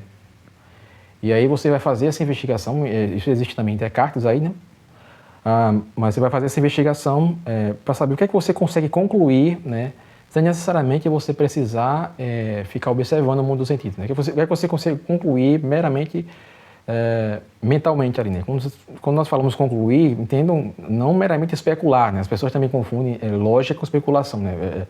Muitas pessoas que me respondem no canal, muitos marxistas que me respondem aí, parece que eles têm uma compreensão muito infantil de lógica. Né? Eles acreditam que lógica é meramente você especular alguma coisa. Né? Gente, especular, Freud especulava, né? Freud especulava, mas a ciência dele era experimental também, né? Então, assim, não é o mero aspecto da especulação, ele não é necessariamente o uso da lógica, né? A lógica, ela tem regras, né? Você precisa seguir determinadas regras para poder concluir algo a partir da lógica, né? Então, o que acontece? Por que o Mendes, ele queria, né, criar a teoria lógica primeiro para depois você verificar os casos da realidade, né? Porque primeiro que o Mendes não inventou isso do nada, né? Isso foi influência, na verdade, de Aristóteles, né? Na verdade, assim, a educação naquela época, né? Ela tinha uma forte influência aristotélica, né? O currículo, né? A grade curricular dos alunos naquela época era fortemente influenciada por Aristóteles, né? Mendes ele foi influenciado por alguns autores como Brentano, né? O Mendes, inclusive, ele chegou a fazer traduções de Aristóteles também, né? Existem autores aí, né? Por exemplo, Emil Calder, né, ele traça ali, né, as influências aristotélicas, várias das influências aristotélicas da escola austríaca em Menger, na teoria econômica que se desenvolveu posteriormente, né, por exemplo, a questão da utilidade marginal, né, já se vê trechos aí em Aristóteles, né, que você já vê algo, né, similar, né, ao conceito de utilidade marginal ali em Aristóteles, né, porque o próprio Aristóteles já dizia, né, que a partir de certa quantidade, né, certos bens eles vão perdendo um pouco do valor, né, deles, né. Já não faz tanta diferença você ter mais quantidade naquele mesmo bem, né. Isso já está presente ali em Aristóteles, né. O Emil Calder ele fez uma investigação sobre isso, né, com muitas citações, assim, fontes primárias, né, robustas ali, né, no texto de Aristóteles, né. E aí o que acontece, né? Qual que é o pensamento aqui aristotélico, pessoal, né? O pensamento aristotélico, o essencialismo aristotélico ao qual o Menger ele se filiou aqui, né? É a ideia que para você entender qualquer coisa, você precisa descobrir a sua essência, né? Ou seja, o que aquela coisa ela realmente é no fundo, né? Por exemplo, quando o Menger ele estudou o dinheiro, né? Ele vai desenvolver uma espécie de teoria evolutiva, né? Que, claro, que isso aí também vai ser... o Hayek é um dos que mais, assim, incorporou esse aspecto evolutivo, né? Da questão da roda espontânea, né? Mas, assim, o Menger, ele vai pegar essa questão que as pessoas, elas percebiam aí que certos bens, né? Por exemplo, o gado, sal, sei lá, metais preciosos também, né? O ouro, né? Prata... certos bens eles eram mais facilmente aceitos em trocas, né? E aí eles iam se tornando gradualmente ali dinheiro, né?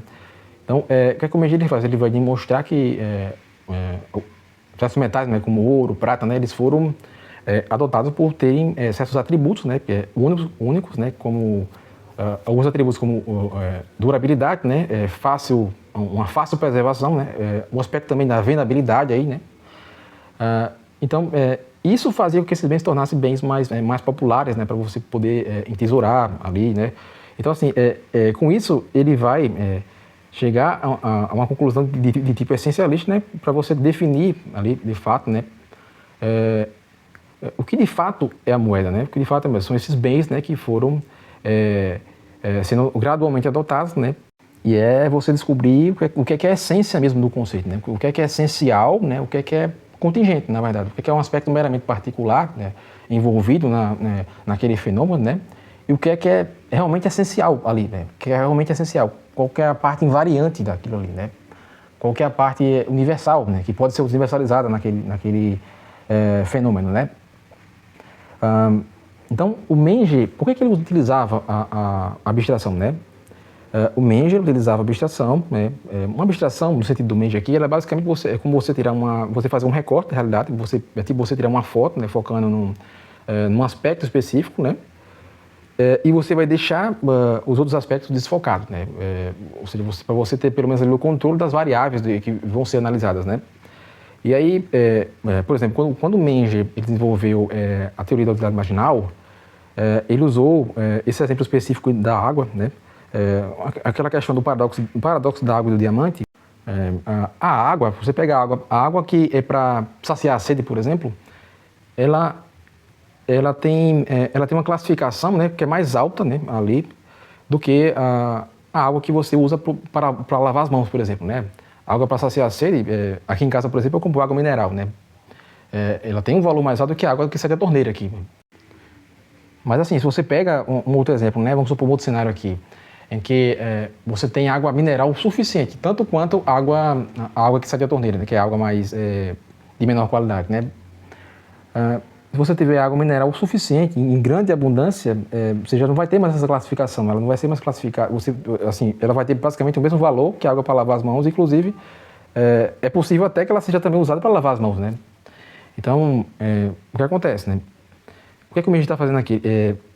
Numa situação como essa, ele vai abstrair alguns fatores que são mais específicos, né, para tentar revelar uma lei universal sobre a utilidade decrescente, né?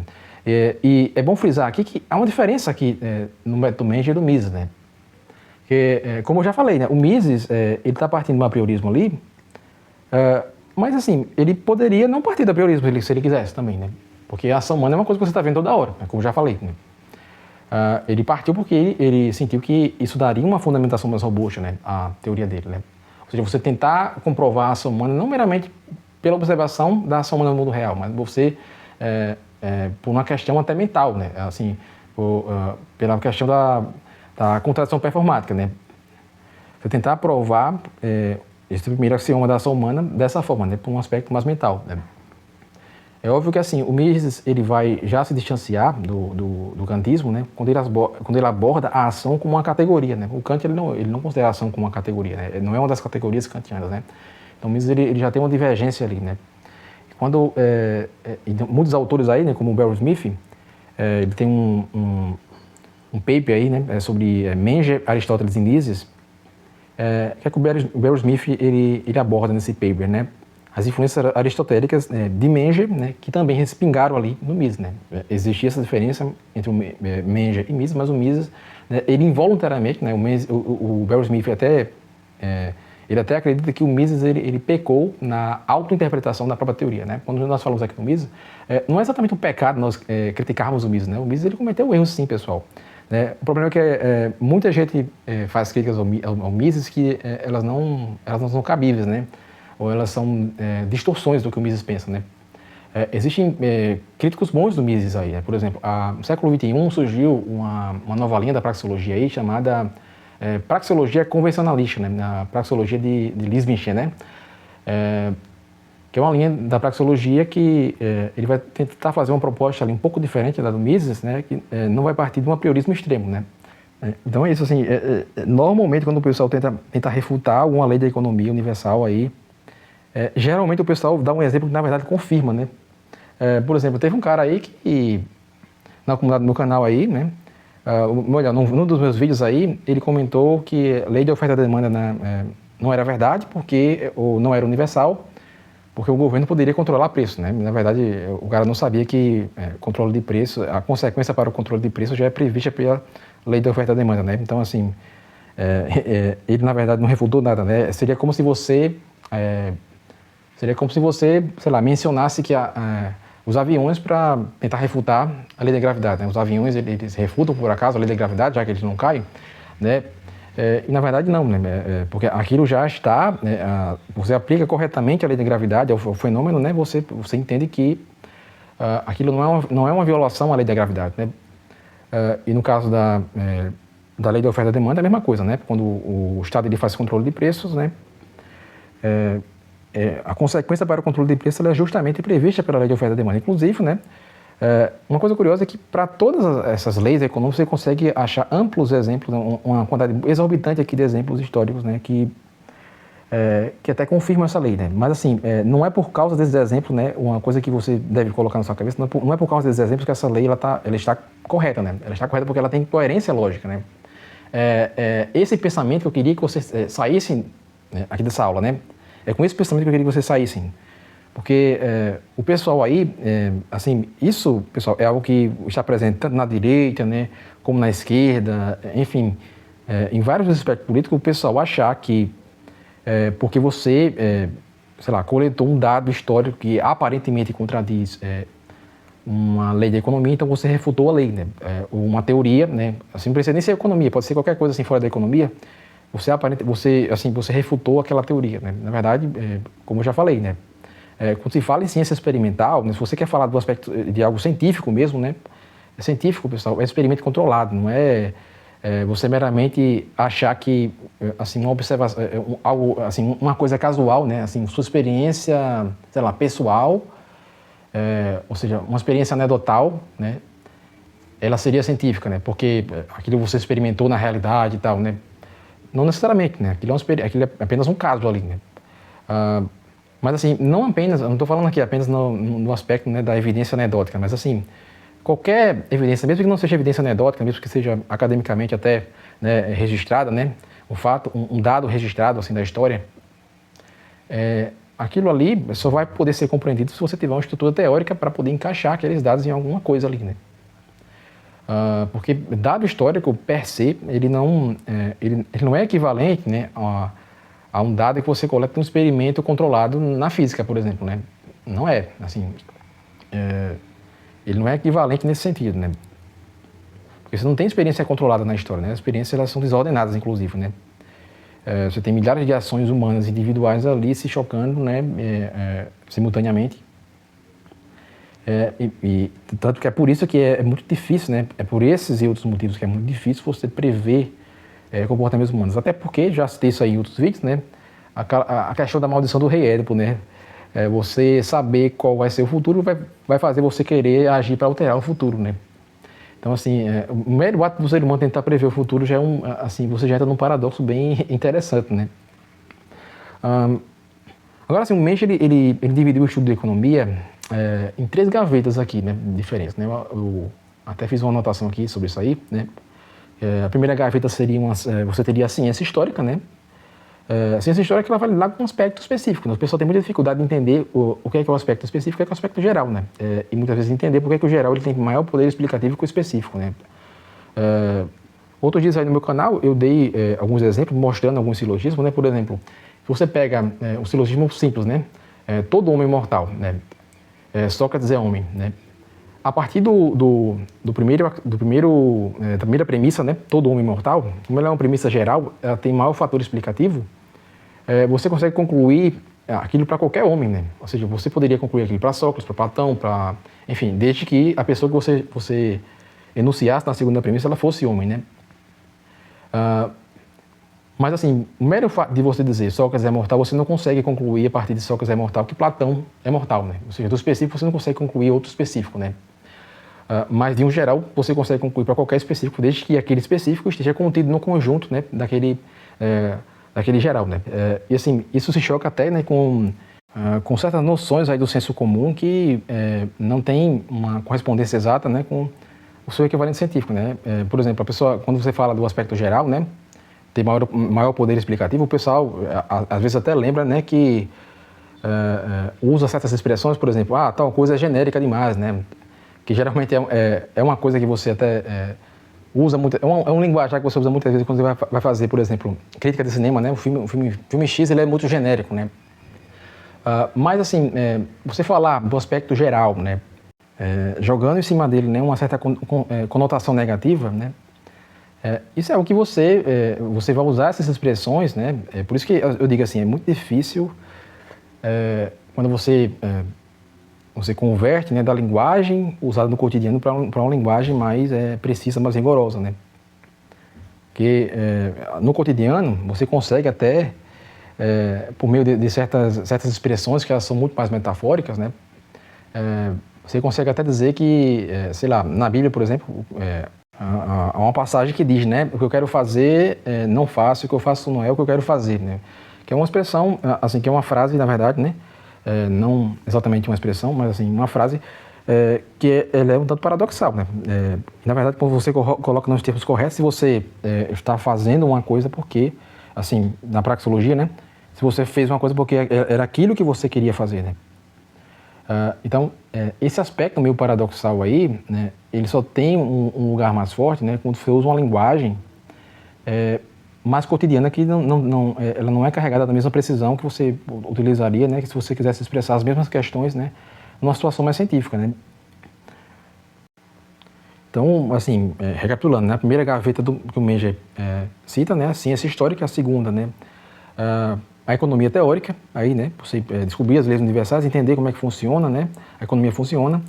A terceira, né, é a questão da ciência econômica prática, você dá conceitos, né, sobre o que fazer, né. Por exemplo, se você quiser reduzir a inflação, você vai ter que reduzir a quantidade, né, de dinheiro em circulação. Se você quiser controlar a inflação meramente, né, você vai ter que reduzir a quantidade de dinheiro em circulação, né. Que inclusive pode ser conselho ao governo, né, conselho você ajudar políticos e empresários, né, a tomar certas decisões, né. Então, perceba que, assim, na visão do Mensch aqui, esses 3 aspectos aqui, né, essas 3 gavetas, na ciência histórica, né, a economia teórica, né, a ciência econômica prática, você não pode meramente abordar tudo como se fosse a mesma coisa, né? Você não pode meramente sair misturando tudo. Claro que cada uma, as 3 vão ser utilizadas simultaneamente aí, né? Mas você precisa diferenciar essas gavetas aí, porque o que acontece é que o Shimola, ele estava tentando meio que misturar, né, esses aspectos aí, né, o aspecto histórico com o aspecto teorético com o aspecto prático, né, você aplicar em políticas públicas para o cenário atual, né. O Shimola está tentando misturar tudo isso aí, né, e meio que isso confundia muitas coisas aí, né, porque o objetivo do Menge, na verdade, era fazer esse processo mais aristotélico, né, você, assim, lembrando, né, que, como eu já falei, né, onde o Menge se situava ali no contexto histórico dele, né, ele morava ali sob o Império Habsburgo, né, o Império Habsburgo ele incorporou, né, vários elementos aí de pensamento, né, de doutrinas aristotélicas, escolásticas, né, Leibniz, outros autores aí, né, mas assim a tradição dos livros, né, escolares ali, os livros didáticos, né, alemães, né, os livros austríacos ali naquela época, né, século XIX, né, no Império Habsburgo, ela, assim, você tinha muitos elementos aristotélicos, né, era impregnado de aristotelismo, né, e o que acontece, né, a literatura desse livro didático, né, isso incluía livro de história, livro jurídico também aí, né, teoria jurídica, enfim, você tinha aí o quê, né, vários aspectos de aristotelismo aí, né, inclusive um aspecto que é importante citar aqui na obra do Menge, né, os tradutores do Menge, geralmente eles até falharam um pouco, né, isso é apontado por Beryl Smith, então assim, da forma que o Beryl Smith comenta, talvez isso não seja aplicável aqui ao contexto brasileiro, talvez aqui já tenha chegado, né, com a tradução correta, talvez sim, talvez não, mas assim, o Menge ele utilizava alguns termos aristotélicos, por exemplo, o Wesen, né, que ele é corretamente traduzido como essência, né, mas em algumas traduções o termo veio como natureza, e aí as traduções se a tradução ela traduziu como natureza, isso até perde um pouco do significado original da palavra, né? Perde, assim, porque o termo essência vai aludir a algo aristotélico ali. O termo natureza, assim, não tanto, né? Assim, ele tem um significado, né? Que você pode compreender pelo contexto, né? Que ele é aristotélico, mas assim, o termo essência ele é o termo mais preciso, né? Que algumas traduções não respeitaram muito esse aspecto, né? Porque justamente nem todo tradutor ele entende o Menge profundamente nesse ponto, né? Então assim, qual que é a doutrina do aristotelismo aqui, né? Que o Menge ele está seguindo, né? E na verdade assim o Menge ele compartilha com vários dos seus contemporâneos ali, né?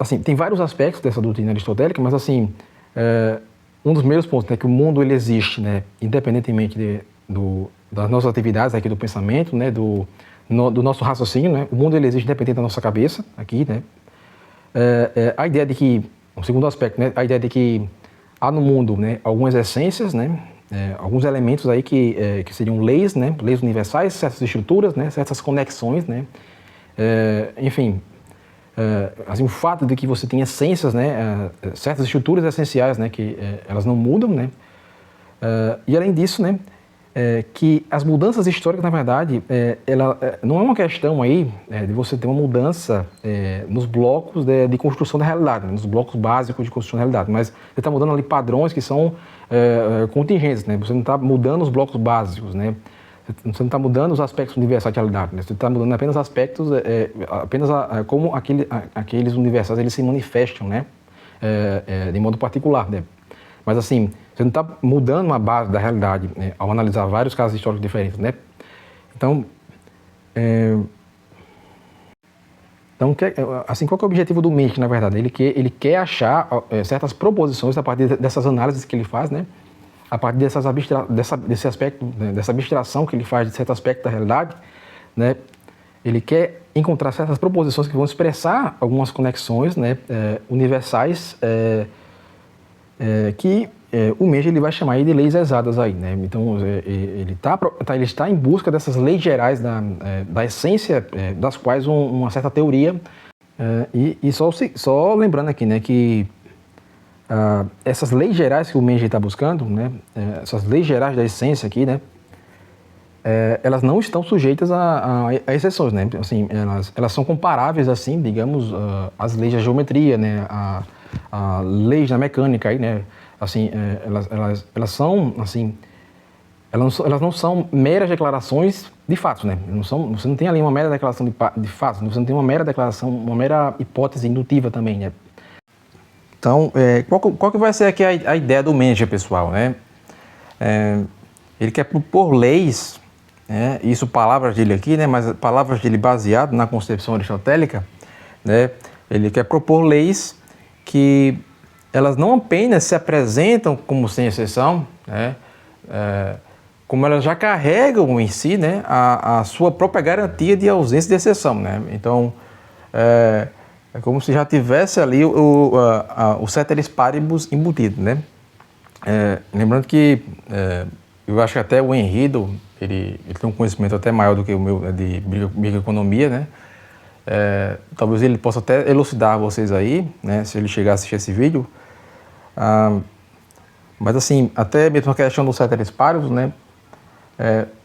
O pessoal da microeconomia, quando eles propõem leis, né, elas sempre estão sujeitas ao ceteris paribus, né? Aqui no caso do Menger, né, as leis que ele está propondo aqui, é como se o ceteris paribus ele já estivesse, né, embutido nas próprias leis, né?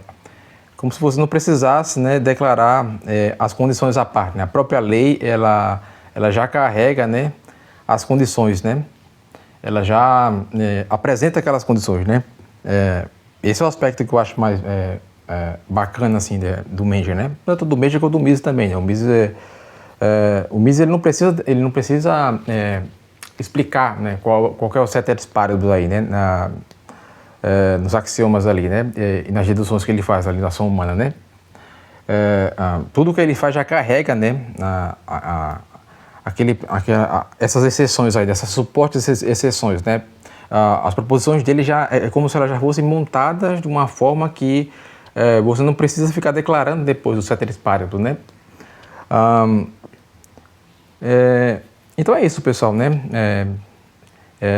Vamos ficar mais ou menos por aqui, mas assim, eu reservei aqui para o final, né, uma conversa que eu tive com o Henrido, né, lá no grupo dele no Telegram, que por acaso, né, ela, assim, bem, uma coisa meio aleatória, né, eu estava aí numa tarde, né, qualquer em casa, né, eu comecei a conversar com o Henrido lá no grupo dele lá do Telegram, né, o Epistemia, e nós trocamos algumas conversas sobre essas questões, sobre essas dificuldades que o pessoal tem, né, de entender qual que é o ponto da escola austríaca, né. E assim, que são realmente dificuldades que eu acredito que tem aí um fator, né? Tem um fator pedagógico aí, né? Tem um fator de problema pedagógico, assim, educacional, assim, brasileiro, né? Assim, eu diria até que em outros países é muito menos difícil, em países desenvolvidos, né? É muito menos difícil as pessoas entenderem, né? Pessoas devidamente escolarizadas entenderem qual que é o ponto da escola austríaca, elas entenderem corretamente qual que é o ponto da escola austríaca, mesmo que seja para discordar desse ponto, né?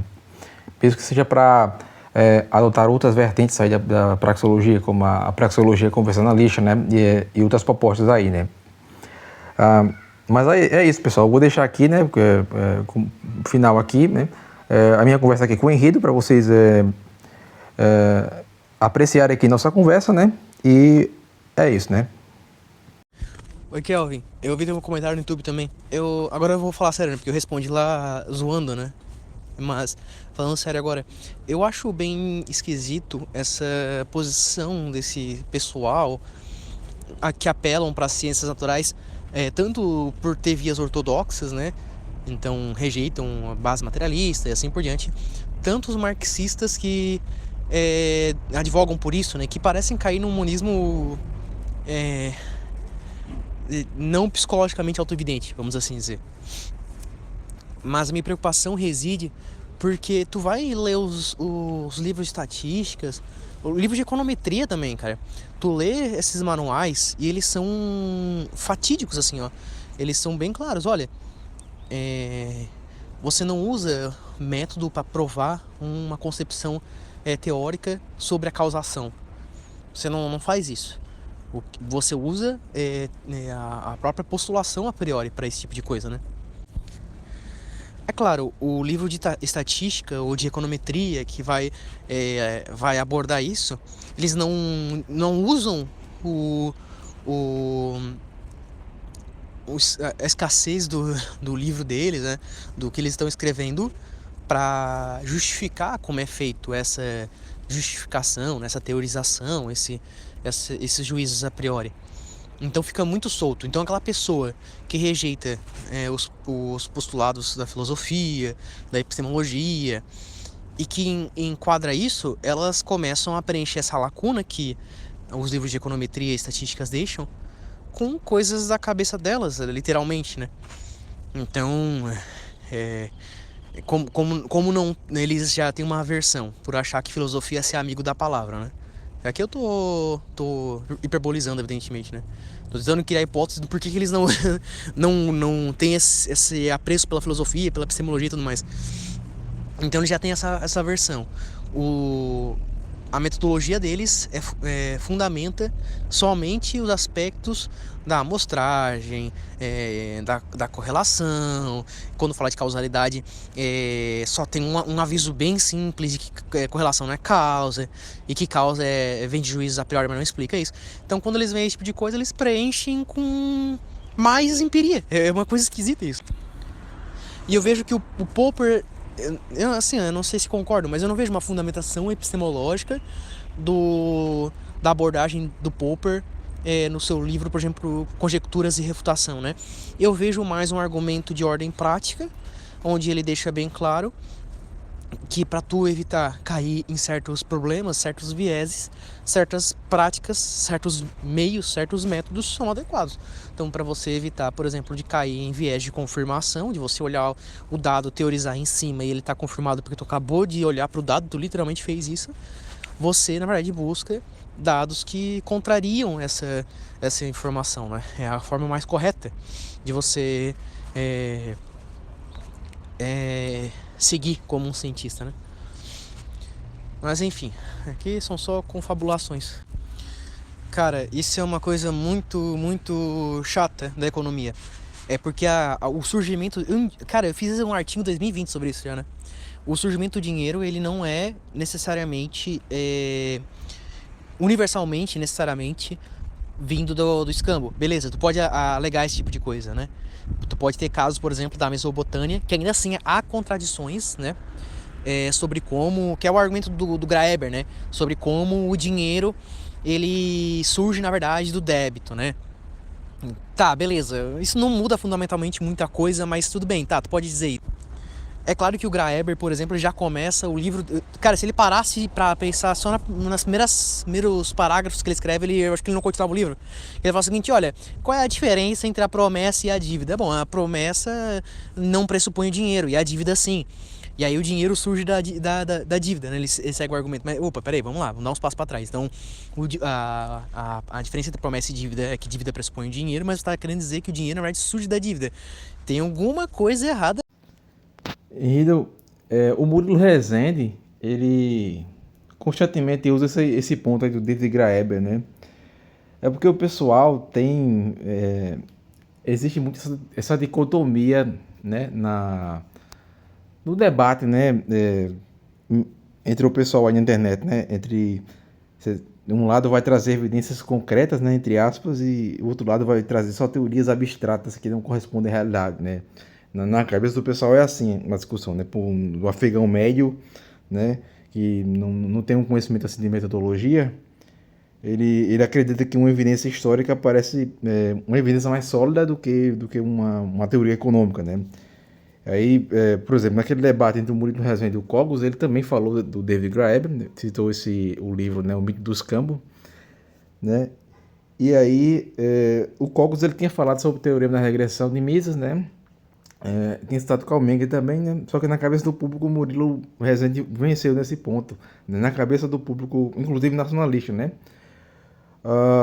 Só que a resposta do Cogos, ela até foi aceitável, assim, né? Dentro do que, assim, da quantidade de informações que estavam, né? Ali naquele debate. Só que, assim, é justamente isso, né? Na mente simplória do telespectador médio, uma evidência histórica parece que é uma evidência mais tangível, né? Enquanto uma teoria econômica, o pessoal pensa que é só filosofia, né? Quando tu falasse assim, é só palavras, né? É só saber manusear palavras, né? Inclusive o pessoal, essa questão da lógica também, né? nesse debate contra o Miorim e o Gustavo Machado, o pessoal surgiram aí, né, alguns comentários do tipo assim, é, usando só matemática e lógica, eu provo que que a Terra é quadrada, né? Deixa que mandou essa assim nos comentários, né? O que mostra que, de certa forma, o pessoal tem uma noção de lógica que é muito infantil, pô. Porque o pessoal acredita que lógica é como se fosse assim, lógica é como se fosse uma linha de pensamento, não é lógica, o pessoal não entende lógica como se fosse as regras da lógica, entendeu? Tipo, a não contradição, o princípio de identidade, ter ser excluído. O pessoal acredita que lógica, na verdade, é como se fosse você ter uma linha de pensamento, né? Você ter um argumento, é como se fosse, o pessoal meio que confunde lógica com retórica, né? É quase que isso. Aí o pessoal acredita, por consequência, que lógica é só. Filosofia é só um conjunto de palavras, né? Só falar algumas palavras, né? O que teoria econômica são só palavras, né? E na verdade, essa discussão que envolve o Graeber, ela é muito mais simples do que o pessoal pensa, né? Porque é como tu falasse aí, ele já começa tropeçando na definição dos termos. Aí se ele define os termos de outra forma, é lógico que a conclusão dele, a que ele vai chegar, vai ser outra, né? Até porque o Graeber, ele fala como se o Menger ele tivesse exigindo um período massivo assim de escambo universal, né? Não foi, o argumento do Menger, ele não é exatamente esse, né? O Menger, na verdade, está falando da vendabilidade de alguns bens, ou seja, a probabilidade desses bens eles serem aceitos por outras pessoas em trocas futuras, né? Então, o Menger não está se referindo a uma lógica que seria, na verdade, etnográfica, né? Ele está falando de uma lógica mais institucional mesmo. Tipo, se eu tô no vilarejo, né? Aí uma pessoa, sei lá, você não conhece ninguém nesse vilarejo, né? Você precisa trocar alguma coisa, você precisa carregar sal, precisa carregar couro, né? É melhor você carregar sal ou couro do que você carregar algum bem que ele seja muito mais perecível, como uma banana, por exemplo, né? Ou no caso, como tu citou, promessa, né? Porque você sabe que o sal e o couro ele vai vender mais rápido, né? Ele vai vender mais fácil. E você vai conseguir preservar mais ele, né? Então, isso é o que o Meiji está falando como a característica da vendabilidade, né? Então você não precisa, assim, de uma era do escambo, né? Basta apenas que você tenha aí momentos pontuais em que o fenômeno da troca indireta ele tenha acontecido, né? Aí, tipo, quando é um Gustavo Machado, entendeu? O argumento, ele é, assim, na essência, ele é quase o mesmo desse aí, só que é um argumento mais sofisticado, né? Você enfeita ele mais um pouquinho, né? E aí ele não parece ser tão ridículo, né? Você tem que ter um processo ali para você desmontar o argumento, né? Mas aí quando você vê como o pessoal na internet entende essas questões, né? Você vê que o negócio é muito mais simplório, na verdade, né? Na cabeça do pessoal, né? É um negócio muito simplório. Eles entendem isso de uma forma muito... o materialismo justifica o materialismo, a realidade material por si mesmo. Tanto que você vê quando o Gustavo Machado debateu com o Meurim, né, que ele lançou aquela frase, né, que nós não partimos de nenhum conceito, né? Não partimos de nenhum conceito. O materialismo não parte de nenhum conceito, né? Cara, se ele for falar aquilo ali sei lá, onde ele estiver cercado de marxistas, né, acadêmicos, né, que entendem aquilo mais profundamente, ele não vai falar daquele jeito, né? Ele vai ter que falar de uma outra forma, né? Não é a mesma forma que ele usa com o público. Tanto que eu vi uma palestra do Gustavo Machado aí, né? Eu acho que é uma palestra lá de 2 horas, né? Ele vai falar a mesma coisa, só que ele fala de uma outra forma, né? Ele fala assim, bem, não é que nós não partimos de nenhum conceito, né? Nós até partimos, de certa forma, para tentar chegar a eles, e não de fato para nós começarmos com ele. Uma coisa assim, né? Nós começávamos desses conceitos, mas nós tentávamos fazer a investigação para chegar até os conceitos, né? Então, ele já muda um pouquinho o discurso quando ele está assim, cercado de marxistas ortodoxos, né? Que entendem bem mais do texto de Marx do que o público em geral, né? Aí quando o discurso ele passa por esse filtro do povão, né, você vê que os seguidores eles vêm com o discurso mais, na verdade, que é mais tosco, né, é mais primitivo, né. É como esse pessoal que estava falando aí, né, que com lógica e matemática eu provo terra plana. Teve um cara que foi defender o Chavo Machado na questão da lógica lá no meu canal. Aí ele falou que você apontar uma inconsistência lógica numa teoria não quer dizer nada, né? Você teria que, na verdade, apontar um fato contrário, né? Ou seja, para ele, qualquer coisa que você aponte numa teoria que seja contraditória não significa nada assim. Você não refutou a teoria ali, né? Você só refutou se você pegou algum fato da realidade, né, para contrariar aquela teoria, né? Então, para ele, assim, basicamente, o cara está dizendo que ninguém está negando a lógica, não. Ninguém aqui está negando a lógica, mas se você usa a lógica para tentar invalidar uma teoria, ele diz que a lógica não serve de nada. Ou seja, você está negando a lógica ou não está, né? É complicado. Então, Kelvin, eu acho que é isso mesmo que tu comenta, tá? Eles falam como se a teorização econômica fosse uma coisa do tipo cara, como é que eu vou te dizer? É esquisito a forma como eles pensam. Como se fosse tipo, o abstrato do abstrato, que não tem contato algum com a realidade, mas que funciona, porém que quando chega na realidade é truncada e a teoria econômica não prevê isso. A teoria econômica prevê isso, né? Quando a gente fala, por exemplo, de inflação, a gente sabe que ela é um processo de valorização que está intrinsecamente relacionado com a teoria econômica. Ela prevê esse tipo de coisa. Então não é trincado. É porque as teorias econômicas elas servem para tu ver, geralmente, né, como algumas coisas se movimentam, baseado no isolamento, né, no ceteris paribus, propriamente dito. Eu acho muito estranho. Eu até lembro do debate que eu fiz com o Paulo Gala. No debate que eu fiz com o Paulo Gala, o Paulo Gala meio que estava querendo falar assim, não, mas a empiria é importante. E eu não sei se ele nunca teve contato com o austríaco de verdade, principalmente com as obras de Mises naquele momento, ou até com um vídeo meu, e eu rasguei o argumento de fato, a empiria é importante, ninguém nega isso, né? E eu até explico, a empiria ela serve para elementos observáveis, e vão existir elementos observáveis, só que elas não refutam e nem confirmam teorias, elas não refutam e nem confirmam afirmações da contingência. E aí tu vê, por exemplo, os austríacos não universalizando elementos contingentes, mas fazendo o processo de universalização, que em última instância é a finalidade da ciência, né? De uma forma correta e coerente, e sendo contrário à universalização de contingentes, sendo taxados como doidos metafísicos, né?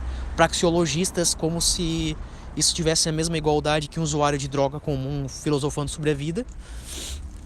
E enquanto eles, que universalizam os contingentes, que usam de elementos históricos para quebrar argumentos que nunca foram postos, como os guardiões da ciência, né? Eu acho esquisito isso, eu acho bem estranho. Cara, inclusive, sobre isso, teve uma vez que chegou no meu canal um cara que ele veio com um argumento, né, tentando refutar a lei da oferta e da demanda, citando o controle de preços do Estado, né? Então o Estado refutou a lei da oferta e da demanda, né? Porque ele conseguiu controlar os preços, né? E desrespeitar a lei, né? Meio que você até não sabe como explicar direito, né? Eu até fiz uma analogia, né? Como se você pensasse que refutou a gravidade porque existe avião, né? O avião ele refutou a lei da gravidade, né? Porque tá fazendo uma coisa ali que não assim, que supostamente não é previsto, mas você sabe que é previsto na própria lei da oferta e demanda, né? Então não tem essa, né? Então não faz muito sentido esse ponto, né? É bobo, né? É bobo, acho que são pessoas que não tiraram tempo pra refletir. É que nem, é por isso que eu acho que eu vou até, não sei se eu fico no Twitter, cara, porque depois que me converti eu tenho tentado evitar muito isso. E o Twitter me tira muito do sério, cara. E assim, eu não consigo não pesar a mão e isso me deixa mal depois, né? Mas é que nem no Twitter. Quando o pessoal fala de Mises, eu não tenho mais paciência pra discutir negócio do Mises. Eu vou ser sincero, eu já chego com 2 pés. E não é bom, não é legal pra mim, não é legal pra quem assiste, né? Porque gosta, deve gostar pra caramba. Mas não é bom, assim, é uma coisa ruim. Eu não fico bem. Mas eu chego com dois pés, porque, cara, quando eu fui fazer o livro de Marx, o pontual que eu pontuei de Marx, velho, o que eu tive de ler, até começar, até fazer o primeiro vídeo, por exemplo, foi muita coisa. Eu tenho conversa no grupo dizendo assim, cara, eu vi umas coisas estranhas de Marx, estou estudando em março do ano em que eu comecei em março do ano passado dos vídeos que eu lancei, né? Então deu um ano lá, e aí depois eu comecei a fazer os vídeos de Karl Marx sobre como ele era racista, antissemita e homofóbico. Então o que é o lei da oferta e da demanda, né? A lei da oferta e da demanda é que ceteris paribus, primeiramente, né? Um aumento da quantidade da mercadoria tende a baixar o preço dessa mercadoria, né? Mas sempre tem um ceteris paribus. Só que eles não têm o mínimo de micro, eu acho, só pode ser isso, né? E esquecem que eu falei isso no meu vídeo sobre o que é o cálculo econômico, né? E sobre o problema do cálculo econômico. Eles esquecem que o empreendedor, ele arbitra baseado no que está estabelecido para ele. Então ele considera o que está estabelecido e tenta antecipar o futuro tomando as decisões econômicas. Então, por exemplo, se o preço está dado, e aí não teria como ajustar o preço porque ele está dado o estado, o que é discutível, porque o que acontece é que os agentes incorporam a multa, né? Mas eles podem praticar um preço diferente, só vão ser multados ou ser presos e assim por diante. Então eles confundem até questões normativas com questões descritivas, né? Eles acham que o Estado mandou vai acontecer, o que é estranho pra caramba. Mas o empreendedor, ele arbitra naquilo que ele pode, nesse caso é a quantidade, o Rothbard fala disso, né? A quantidade produzida ou fatores de produção. Cara, isso assim, é até por isso que eu consigo entender porque comunista não consegue refutar o problema do cálculo econômico, porque eles não conseguem nem entender o problema. Eles não conseguem entender. Eles pegam o argumento do Hayek, né, que não é ele é um complemento, né, mas ele sozinho ele é muito enfraquecido, porque o Mises ele quebra porque o Mises fala de condição sine qua non, condição necessária. Sem isso não tem aquilo. E não tem como refutar o ponto do Mises, né? Então eles pegam um argumento do Hayek e tentam responder do jeito deles, desconsiderando o próprio argumento. Mas é lendo atrás de lendo, pegando crítica, vendo o que o pessoal respondia, vendo marxistas que discordavam, alguns marxistas concordavam, algumas pessoas deixaram de ser marxistas, assim, é muita coisa, né? E os caras, véi, isso me irrita muito, porque esse pessoal não lê. Aí eles não lêem o argumento de como sustenta a oferta e demanda, e eles preenchem a lacuna com as coisas da cabeça deles e vão. Só vão ser felizes assim. Eu queria ser assim, cara. Eu queria ser assim, seria tudo mais fácil se eu fosse assim, ó. Se eu fosse só assim, cara, seria mais fácil, cara. O cara não tem problema pra cabeça, é só afirmar um monte de coisa e dizer que o outro tá refutado e pronto, acabou. Seria muito mais fácil, cara. Cara, tu chegou na mesma conclusão do Metanomics agora, né? Ele fala várias vezes nos vídeos dele que ele meio que cansou dessas coisas, essas picuinhas, né? Eu meio que também dei uma cansada disso aí, porque, inclusive, assim, meu canal, eu acho que eu não escrevo faz uns 15 dias, eu acho, ou 20 dias aí. Eu não posto mais nada lá faz um tempinho. Porque realmente eu tinha ficado igual a você, eu tava meio viciado em responder pessoas no meu canal, né? E ficar debatendo com marxistas nos comentários aí, né? Só que depois eu percebi que os caras, eles... não é que, assim, eles se esforçavam para tentar me refutar. Na verdade, eles nem entendiam o que eu estava dizendo, né? O problema era esse, assim, eles não só não entendiam, como eles também continuavam reproduzindo os mesmos argumentos inúmeras vezes, né? E aí eu também via que em outros canais eles iam lá e comentavam com os mesmos argumentos. Tem um cara no meu canal, por exemplo, que ele acredita que o Mises, ele acha, na cabeça dele, o Mises está dizendo que pode explicar a realidade toda partindo de uma lógica universal, né? Ele acha que o Mises ele pretende uma explicação total da realidade, né? Na verdade, o próprio Ação Humana já tem trecho do Mises dizendo que a praxeologia não se pretende fazer uma explicação total da realidade. Na verdade, a praxeologia é mais uma ferramenta, que isso não é um defeito, né? Tem um trecho da Ação Humana que é basicamente dizendo isso, né? Então, assim, os caras, eles passam, né? Inclusive, eu mostro o trecho para esses caras, né? Mesmo assim, os caras continuam reproduzindo as mesmas ideias, assim. Então, assim, se o cara, ele continua reproduzindo a mesma ideia, mesmo que você mostre a ele a evidência concreta de que o que ele acredita que o Mises pensa, na verdade, é uma coisa que ele tirou da cabeça dele mesmo, né? Então, assim, não tem muito o que se fazer, né? Meio que é jogar pérolas aos poucos, né? Então, assim, eu acho que é muito mais produtivo você usar isso de material para fazer um vídeo, por exemplo, como você fez, né? Então, muitas vezes eu pego alguns desses prints, né? Eu junto eles e faço algum vídeo, né? Assim, eu uso isso de material para fazer conteúdo mesmo, né? Pro pessoal, porque eu estar respondendo o cara só por responder, entendeu? Sendo que eu sei que ele, assim, na maioria das vezes ele não vai entender o que está sendo discutido ali, né? Complicado. Então, pessoal, essa foi minha conversa aqui com o Henrido sobre vários desses temas que nós tratamos aqui nessa aula. E, assim, eu fico por aqui, né? Na próxima aula nós vamos dar continuidade do ponto, ou do nosso parâmetro, né? Depois do método Strike, né? Em que o livro do Howard, ele segue aí, né? Ele é um livro até curtinho, né? Eu acho que eu gravei muito mais, além do que seria necessário para esse livro, né? Mas eu gosto, né? Eu gosto de vez em quando sair do roteiro, né? E poder fazer algo, seguir por outras vielas para poder abordar certos pontos que eu acho que são necessários para serem entendidos pelo público, né? Como é esse caso, assim, essa relação entre teoria e história, eu acho que é um ponto que é muito mal compreendido pelo público no geral, né? Então é isso aí. Próxima aula nós vamos dar seguimento aos outros temas aí do livro, né? Então é isso aí, ficamos por aqui.